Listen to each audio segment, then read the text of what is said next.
प्रजाति निर्धारण के आधारों के अंतर्गत हमने कुछ आधार इससे पहले होने वाली क्लास के अंदर पढ़े हैं। तो बेसिस ऑफ रेस डिटरमिनिज्म का कुछ कॉन्सेप्ट है, उसको आगे बढ़ाते हुए बाकी के जितने भी जो रहे हैं आधार, उन सभी आधारों की हम चर्चा करते हैं। तो हमने जहां तक छोड़ दिया था या जहां पर हमारी पहली क्लास कंप्लीट हुई थी, उसमें हमने सबसे पहले शरीर का कद देखा था। कद के आधार पर हमने वर्गीकरण देखने के बाद हमने बालों की बनावट के आधार पर वर्गीकरण को पढ़ा। उसके बाद हमने आँखों का रंग और बनावट के आधार पर प्रजातियों का वर्गीकरण किस प्रकार से होता है, और फिर हमने त्वचा के रंग के आधार पर प्रजातियों का वर्गीकरण किस प्रकार से होता है, इसको हम पिछली कक्षा में पढ़ चुके हैं। आज हम पढ़ते हैं कि मुखाकृति जो होती है, शेप ऑफ द फेस के आधार पर प्रजातियों का वर्गीकरण किस प्रकार से किया जाता है। तो सामान्यतः मुख और सिर की बनावट में समानता देखी जाती है। ये समानता किस प्रकार से रहती है कि यदि किसी का संकरा मुख है, तो संकरे सिर के साथ वो मिलता है। अगर मुख संकरा है तो उसका सिर भी आपको संकरा देखने को मिलेगा। मानव मुख और निचला जबड़ा आवश्यक विभिन्नताएं प्रदर्शित करता है, यानी हर एक का मुख और जो जबड़ा होता है वो सब में अलग अलग प्रकार का पाया जाता है। और ये विषमता जो पाई जाती है मुख की चौड़ाई और लंबाई, गालों की हड्डियों के आकार और मुख के अग्रिम भाग के निकास आदि पर आधारित रहती है। यानी इसका जो वर्गीकरण है या किस आधार पर किया जाता है, तो लंबाई चौड़ाई और गालों की हड्डियों के आधार पर तय किया जाता है कि इसका मुख का आकृति किस प्रकार की है, चौड़ा है, संकरा है या गोल है। ये निर्धारण इन्हीं आधारों पर किया जाता है। तो लंबे सिर वालों के जो चेहरे होते हैं वो लंबे होते हैं तथा चौड़े और गोल सिर वाले जो होते हैं उनके चेहरे चौड़े एवं गोल होते हैं। निग्रो जाति को अगर देखें तो मुख का जो निचला भाग होता है जिसे जबड़ा कहा जाता है, तो वो थोड़ा सा उभरा हुआ होता है। मंगोलियन प्रजाति के लोग मध्यम तथा काकेशियन जो लोग होते हैं वो कम आगे यानी दबे हुए जबड़े वाले या जबड़ा जो थोड़ा सा दबा हुआ उनका होता है। तो इस आधार पर आप देखें तो काकेशियन का जो चेहरे की जो बनावट है, वो सबसे पहले आप देख पा रहे होंगे कि काकेशियन की जो चेहरे की जो बनावट है वो किस प्रकार से आपको देखने को मिलती है। तो फर्स्ट आपके काकेशियन जो यूरोप क्षेत्र में जो निवास करते हैं काकेशियन प्रजाति, निग्रोइड जो अफ्रीका में रहते हैं उनकी मुख्य आकृति इस प्रकार की होती है, और जो मंगोलाइड यानी आपके जापान तथा चाइना या नॉर्थ ईस्ट के जो क्षेत्र में जो प्रजातियां रहती हैं उनका जो चेहरों की जो बनावट है इस प्रकार की रहती है। यहाँ पर एक क्लासिफिकेशन दिया गया है कि अगर हम सीधी लाइन खींचे कि आपकी जो ठोड़ी है या फिर कह सकते हैं कि मुंह के जो नीचे वाला हिस्सा है उससे हम सीधी लाइन खींचे तो आप देखेंगे कि इनके जो सिर का बनावट है वो आपको अंतर देखने को मिलेगा। यहाँ पर देखिए आपको एक कोण देखने को मिलेगा। ये कोण यहाँ पर आपको धीरे धीरे कह सकते हैं कि यहाँ पर ये लाइन बिल्कुल तिरछी चली जा रही है। ये लाइन बिल्कुल तिरछी जा रही है और ये लाइन सीधी जा रही है। तो इसके आधार पर हम कह सकते हैं कि जो चेहरे की जो बनावट होती है वो हर प्रकार की प्रजातियों में अलग अलग प्रकार की पाई जाती है। तो काकेशियन में इस प्रकार की पाई जाती है और लास्ट जो है वो निग्रोइड है, उसमें आपको अलग प्रकार की देखने को मिलती है। आगे बढ़ते हैं, होठ का आकार क्या होगा। तो होठ के आकार के आधार पर हम देखें कि यूरोपियन प्रजातियां हैं उनमें हम देख सकते हैं कि दो प्रकार के यहाँ पर देखने को मिल सकते हैं, जिसमें होठ का ऊपर वाला हिस्सा है वो पतला देखने को मिलेगा और निचला वाला जो हिस्सा है वो आपको थोड़ा सा मोटा देखने को मिलेगा। इसी प्रकार से अगर देख सकते हैं कि होठ का पतला वाला हिस्सा अगर साइड व्यू देखें, इन्हीं दो चित्रों को हम साइड से देखें तो आपको इस प्रकार से देखने का मिलेगा कि इनका जो होठ है वो नीचे वाला हिस्सा है वो अंदर की ओर धंसा हुआ और ऊपर वाला हिस्सा आपको बाहर की ओर निकला हुआ देखने को मिलेगा।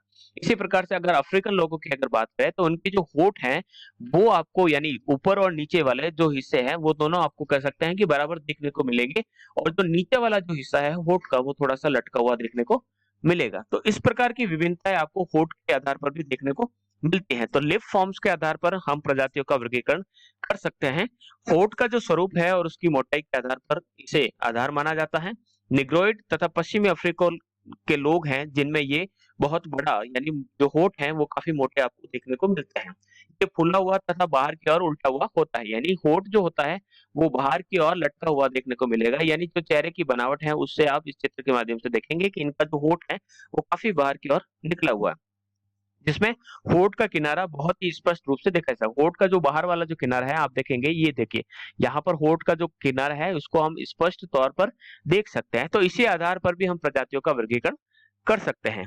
तो अन्य प्रजातियों की अगर बात करें तो ये जो बात है या इस प्रकार का जो है स्थूलता या फैलाव जो है वो बहुत कम पाया जाता है। इन प्रजातियों में आपको इस प्रकार की विशेषता देखने को मिलती है। फिर हम बात करते हैं कि सिर की बनावट या कार्नियल शेप या सेफालिक इंडेक्स। सबसे पहले हम सेफालिक इंडेक्स की बात करते हैं कि सेफालिक इंडेक्स या कपाल सूचकांक या जिसे शिरस्ये सूचकांक भी कहा जाता है, उसका निर्धारण किस प्रकार से किया जाता है। तो सिर का जो सूचकांक है वो सबसे स्थायी रहता है। यानी कहा जा सकता है कि शरीर के बाकी हिस्सों से सिर के जो आकार है उसमें परिवर्तन आपको बहुत कम देखने को मिलेगा। यानी सिर जो रहता है वो एक जैसा ही रहता है, चाहे किसी भी वातावरण में या किसी प्रकार की प्रजातियों में जाएँ, वो सभी प्रजातियों में आपको एक प्रकार का देखने को मिलेगा। तो इसी आधार पर हम प्रजातियों का वर्गीकरण कर सकते हैं। तो इसे निकालने का एक सूत्र है जिसमें हम कहते हैं कि कपाल जो सूचकांक है या कपाल घातांक है, उसको ज्ञात करने के लिए हम सिर की चौड़ाई को गुणा करते हैं 100 से और सिर की लंबाई है उसमें उसका भाग देते हैं। आगे हम देखेंगे कि ये किस प्रकार से किया जाता है। तो ये प्रजातिगत जो वर्गीकरण है उसमें सबसे महत्वपूर्ण माना जाता है क्योंकि ये सबसे स्थायी रहता है, बदलाव बहुत कम देखा जाता है। इसमें सर की परिधि यानी सर के चारों तरफ का जो गोला है उसको देखा जाता है, उसकी ऊंचाई देखी जाती है और जबड़ों की बनावट के आधार पर प्रजातियों की पहचान आसानी से हो जाती है क्योंकि ये काफी लंबे समय तक स्थायी तौर पर रहते हैं। तो प्रजाति विभिन्नता का निर्धारण कपाल सूचकांक के आधार पर किया जाता है।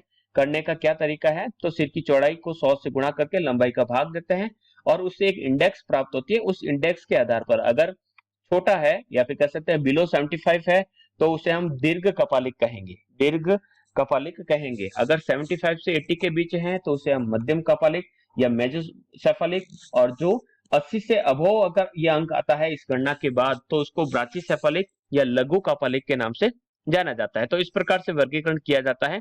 इस आधार पर हमें पता चलता है कि अगर लंबा सिर है तो लंबा सर है तो इसको कह सकते हैं कि ये निग्रो प्रजाति के अंतर्गत देखने को मिलेगा। अगर चौड़ा सर है तो हम कहेंगे ये मंगोल प्रजाति के। अगर मध्यम सर आता है तो इसका अर्थ है कि वो श्वेत प्रजाति से बिलोंग करता है। तो इस प्रकार से इसका वर्गीकरण किया जा सकता है और इसी सेफालिक इंडेक्स से हम प्रजातियों का वर्गीकरण करते हैं। तो सेफालिक इंडेक्स क्या होता है? तो हेड की जो विथित है यानी जो इसकी चौड़ाई है उसमें 100 से गुणा करते हैं और उसकी लेंथ का भाग दे देते हैं। तो जो आपकी कह सकते हैं हेड की जो विथित यानी चौड़ाई की गणना किस प्रकार से की जाती है? तो कान के ऊपर का जो हिस्सा है उससे दोनों तरफ से इसको नापा गया है और हमारे सिर के पीछे की तरफ जो जिसको हम गुद्दी कहते हैं, तो गुद्दी के ठीक ऊपर वाला हिस्सा है वहां से नापना शुरू करते हैं और जहां पर हम तिलक लगाते हैं उस हिस्से तक इसको नापते हैं। तो ये उसकी लेंथ कहलाती है। इसके आधार पर हम इसको 3 भागों में बांटते हैं। जिस प्रकार से लिखा गया है कि ब्राचिसेफालिक होगा वो इस प्रकार से लिखेगा, जो मीजोसेफालिक होगा वो इस प्रकार से दिखेगा और जो डोलिचोसेफालिक होगा जिसको कह सकते हैं कि जिसका लंबा या लॉन्ग हेड या मध्यम सिर और एक आपका छोटा सिर, ठीक है? तो इसको आधार पर या इसकी जो कह सकते हैं कि जो बनावट है उसके आधार पर सिर का आकार इस प्रकार से हो सकता है। तो सेफालिक इंडेक्स को हम ज्ञात करने का सूत्र एक बार यहाँ पूरा लिखा गया है। तो इसका वर्गीकरण इस प्रकार से भी किया जा सकता है कि ब्राचिसेफालिक, मीजोसेफालिक और डोलिचोसेफालिक किस प्रकार से व्यक्त किए जाते हैं। आगे बढ़ते हैं कपालधारिता। कपालधारिता का यानी क्रानियल इंडेक्स जो होती है वो किस प्रकार से होती है? तो सिर की बनावट की भांति हम कपालधारिता का भी प्रयोग करते हैं। कपालधारिता क्या होती है इसको थोड़ा सा समझ लेते हैं कि उसकी जो खोपड़ी होती है तो खोपड़ी को उल्टा रख के उसके अंदर सरसों के दाने या पानी भरा जाता है। तो पानी जो भरता है उसके आधार पर उस पानी की मात्रा को नाप कर या जो सरसों के जो दाने हैं उसको हम नाप कर पता लगाते हैं कि उसकी कपालधारिता क्या है। तो एवरेज जो कपालधारिता है वो मानी जाती है 1450 घन सेंटीमीटर। कहां पर? यूरोप के पुरुषों में। जो काकेशियन लोग हैं वहां पर 1450 घन सेंटीमीटर वहां के पुरुषों में पाई जाती है। स्त्रियों में कह सकते हैं उनका सिर थोड़ा सा छोटा या फिर कह सकते हैं कि 1300 घन सेंटीमीटर उसके अंदर सामग्री आ जाती है।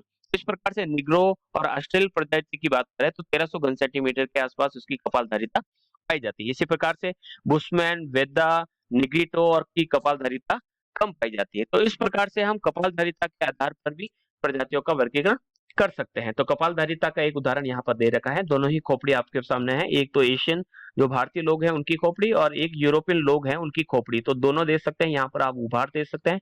तो एशियन लोग हैं या हमारे जैसे लोग हैं जो एशिया में रहते हैं उनकी खोपड़ी का जो आकार है वो थोड़ा सा अलग पाया जाता है।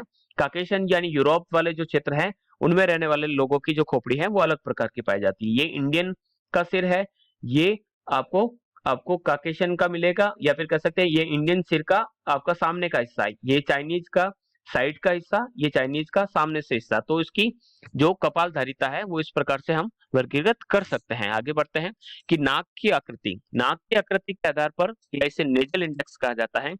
तो नेजल इंडेक्स के माध्यम से भी हम प्रजातियों का वर्गीकरण करते हैं। इसका क्या सूत्र है? तो हम क्या करते हैं कि नाक की चौड़ाई को गुणा करते हैं 100 से और नाक की लंबाई का इसमें भाग देते थे। तो इस प्रकार से जो प्राप्त डेटा होता है, उस डेटा के आधार पर हम वर्गीकरण करते हैं अलग-अलग प्रजातियों का। तो किस प्रकार से वर्गीकरण कर सकते हैं कि हम कह सकते हैं कि नाक किसी का लंबा हो सकता है, किसी का चौड़ा हो सकता है, किसका पिचका हुआ हो सकता है। नाक का जो ऊपरी छोर है वो ऊंचा हो सकता है, मध्यम हो सकता है या निम्न हो सकता है। नथुने, मजले, चौड़े या संकरे हो सकते हैं, यानी नाक का जो दोनों छेद के आसपास का इलाका जो क्षेत्र है वो थोड़ा सा चौड़ा, मंजरा या संकरा हो सकता है। नाक की लंबाई और चौड़ाई के प्रतिशत अनुपात को नासा सूचकांक या नेजल इंडेक्स कहा जाता है। इसकी गणना किस प्रकार से की जाती है, तो नाक की चौड़ाई को में 100 से गुणा करते हैं और नाक की लंबाई का उसमें भाग देते हैं और इस आधार पर हेडन ने नेजल इंडेक्स पर अपना वर्गीकरण प्रस्तुत किया। तो उन्होंने कहा है कि पतली नाक वाले या लेप्टोराइन जो होंगे उनका जो सूचकांक रहेगा 55 से 70 के बीच आएगा। जो मीजोराइन होंगे या मध्यम नाक वाले होंगे उनका 70 से 85 के बीच होगा और जिनकी चौड़ी नाक होगी उनका जो नेजल इंडेक्स रहेगा वो 85 से अधिक आएगा। इस आधार पर हम नाक के आधार पर भी हम वर्गीकरण कर सकते हैं। तो जो निग्रोइड लोग होंगे उनकी नो नाक जो है हमें चौड़ी मिलेगी, काकेशियन की लो नाक जो है हमें थोड़ी सी पतली मिलेगी और मंगोलियन प्रजाति की बात करें तो मध्यम चौड़ी नाक हमें देखने को मिलेगी। तो इस प्रकार से ये जो चीज है ज्यादा स्थायी नहीं है जितनी कपालघात का। तो ज्यादातर जो स्थायी है वो घातांक है या सिरेसिस सूचकांक जिसे कहा जाता है। ये सेफलिक इंडेक्स है जिसका प्रयोग किया जाता है, लेकिन इसका भी प्रयोग किया जाता है। तो इसके आधार पर हम इसका वर्गीकरण करते हैं। तो शीत क्षेत्रों में नासिका छिद्र छोटे संकरे मिलते हैं या ठंडे क्षेत्रों के लोग होते हैं उनके नाक के जो छिद्र होते हैं वो छोटे देखने को मिलते हैं। जो काकेशस यानी यूरोप वाले होते हैं उनके संकरे पाए जाते हैं और जो निग्रो वाली प्रजाति है या प्रजाति जो मंगोल वाली है उनके जो नाक है वो मध्यम आकार के देखने को मिलते हैं। आगे बढ़ते हैं। इन सभी के अलावा कुछ और विशिष्ट लक्षण होते हैं जिसका आधार मानकर भी हम वर्गीकरण करते हैं। जैसे कि हमने त्वचा का रंग ले लिया, नेत्रों का घातांक ले लिया, आंखें किस प्रकार की है, शरीर का कद ले लिया, हमने बालों की बनावट देख ली, कपाल की धारिता देख ली, जबड़ों का फैलाव किस प्रकार का है, नाक का अनुपात, नेजल इंडेक्स किस प्रकार का है, इसी प्रकार से सिर की बनावट को देखा। इसके अलावा भी जैसे कि आंख के ऊपर जो पलके हैं उसके आधार पर भी वर्गीकरण कर सकते हैं। नेत्र का तिरछा दिखना, गालों की हड्डियां उभरी हुई होने के कारण चेहरा सपाट होना मंगोल प्रजाति की विशिष्ट विशेषताएं देखने को मिलती है। इसके अलावा मोटे निकले हुए होठ और भारी उभरे हुए जो नितंब है वो निग्रे प्रजाति के विशिष्ट लक्षण देखने को मिलते हैं। कुछ काकेशियन प्रजातियों के लोगों में नीली पुतली यानी आंखों का जो पुतले का रंग है वो नीला या ब्लू कलर का दिखाई देता है। लेकिन इतना होने के बाद भी शारीरिक लक्षणों पर प्रजाति का वर्गीकरण करना चाहिए या नहीं, तो इसकी भी आलोचना की गई। किस आधार पर की गई कि प्रजातियों का जो परंपरागत वर्गीकरण जो दिया गया वो शारीरिक लक्षणों के आधार पर दिया गया, लेकिन आधुनिक नतृत्ववेदा यानी जो एंथ्रोपोलॉजिस्ट है वो इसे सही नहीं मानते। तो वो सही नहीं मानते उसके पीछे कारण क्या है कि शारीरिक लक्षणों के आधार पर किसी एक तत्व विशेष को अधिक महत्व दिया जाता है। जैसे कि नाक को महत्व दे दिया या खोपड़ी को महत्व दे दिया या होठ को महत्व दे दिया और उसी के आधार पर हम प्रजाति की पहचान करते हैं और उसमें हम अंतर स्पष्ट करते हैं। जब हम व्यक्तिगत विवेक की बात करें तो किसी तथ्य को आधार मानते हैं तो उसका महत्व बढ़ जाता है और उसी अनुपात में वस्तुनिष्ठता कम हो जाती है। सही ये बात है कि सभी तत्वों में सम्मिलित स्वरूप के आधार पर प्रजाति का वर्गीकरण होना चाहिए। केवल एक ही तत्व के आधार पर हम प्रजातियों का वर्गीकरण नहीं कर सकते। व्यक्तिगत जो विवेक है उसके आधार पर भी हमें प्रजातियों का वर्गीकरण करना चाहिए। इसके आधार पर एक ही प्रजाति की शारीरिक विशेषता या लक्षण की बात करें तो भिन्न भिन्न प्रजाति वर्ग के अंतर्गत लोगों में ये अलग अलग प्रकार की पाई जाती है। जैसे उदाहरण के तौर पर देखें कि बालों का जो काला रंग है वो निग्रो में भी देखने को मिलता है और मंगोल में भी देखने को मिलता है। तो बालों के आधार पर हम प्रजातियों का वर्गीकरण कैसे कर सकते हैं? इसी प्रकार से बालों के आकार की बात करें तो काकेशियन और मंगोलों में के जो बाल है वो लगभग समान पाए जाते हैं। तो एक ही बाल के आधार पर हम प्रजातियों का वर्गीकरण नहीं कर सकते। फिर हम बात करें कि केवल निग्रो प्रजाति के होठ विशिष्ट प्रकार के होते हैं। ठीक है, उनके लटके हुए हाथ जो होठ हैं रहते हैं, लेकिन अन्य प्रजातियों की बात करें तो उनके होठों में साम्य मिलता है, एक जैसे मिलते हैं। त्वचा के रंग के आधार पर भी स्पष्ट अंतर नहीं किया जा सकता है। तो त्वचा के रंग में भी क्रमिक अंतर देखने को मिलता है। जो काले हैं वो कह सकते हैं कि आने वाले समय में गोरे भी हो जाते हैं। तो इस प्रकार से स्पष्ट वर्गीकरण नहीं किया जा सकता। तो एक ही प्रकार के लोगों में प्रजातियों में विशेष लक्षण भी मिलता है। जैसे जापान के जो एनु लोग हैं उनके शरीर पर बालों की अधिकता होती है। वही काकेशियन प्रजाति में भी ये विशेषता मिलती है, लेकिन जब जब एनु की बात करें तो उनकी विशेषताएं हैं अन्य दूसरी वो मंगोलों से मिलती है। इस प्रकार से फ़र्क है। तो इस प्रकार से एस्किमो का सिर बड़ा होता है, सिर पर बहुत कम बाल मिलते हैं। तो इस प्रकार से कह सकते हैं कि वर्गीकरण में फ़र्क मिलता है। तो इस प्रकार से इसकी आलोचना की गई है।